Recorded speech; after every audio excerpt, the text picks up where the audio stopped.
Chapitre 7e. Si l'intolérance a été connue des Grecs. Les peuples dont l'histoire nous a donné quelques faibles connaissances ont tous regardé leurs différentes religions comme des nœuds qui les unissaient tous ensemble. C'était une association entre les dieux comme entre les hommes. Un étranger, arrivait-il dans une ville, il commençait par adorer les dieux du pays. On ne manquait jamais de vénérer les dieux mêmes de ses ennemis. Les Troyens adressaient des prières aux dieux qui combattaient pour les Grecs.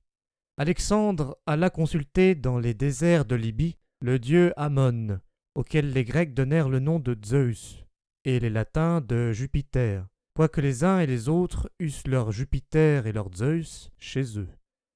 Lorsqu'on assiégeait une ville, on faisait un sacrifice et des prières aux dieux de la ville pour se les rendre favorables. Ainsi, au milieu même de la guerre, la religion réunissait les hommes et adoucissait quelquefois leur fureur, si quelquefois elle leur commandait des actions inhumaines et horribles. Je peux me tromper, mais il me paraît que de tous les anciens peuples policés, aucun n'a gêné la liberté de penser. Tous avaient une religion, mais il me semble qu'ils en usaient avec les hommes comme avec leurs dieux. Ils reconnaissaient tous un Dieu suprême, mais ils lui associaient une quantité prodigieuse de divinités inférieures. Ils n'avaient qu'un culte, mais ils permettaient une foule de systèmes particuliers. Les Grecs, par exemple, quelque religieux qu'ils fussent, trouvaient bon que les épicuriens niassent la providence et l'existence de l'âme. Je ne parle pas des autres sectes, qui toutes blessaient les idées saines qu'on doit avoir de l'être créateur, et qui toutes étaient tolérées. Socrate, qui approcha le plus près de la connaissance du Créateur, en emporta, dit-on, la peine et mourut martyr de la divinité. C'est le seul que les Grecs aient fait mourir pour ses opinions. Si ce fut en effet la cause de sa condamnation, cela n'est pas à l'honneur de l'intolérance, puisqu'on ne punit que celui qui seul rendit gloire à Dieu, et qu'on honora tous ceux qui donnaient de la divinité les notions les plus indignes. Les ennemis de la tolérance ne doivent pas, à mon avis, se prévaloir de l'exemple odieux des juges de Socrate. Il est évident d'ailleurs qu'il fut la victime d'un parti furieux animé contre lui. Il s'était fait des ennemis irréconciliables, des sophistes, des orateurs, des poètes, qui enseignaient dans les écoles et même de tous les précepteurs qui avaient soin des enfants de distinction. Il avoue lui-même, dans son discours rapporté par Platon, qu'il allait de maison en maison prouver à ses précepteurs qu'ils n'étaient que des ignorants.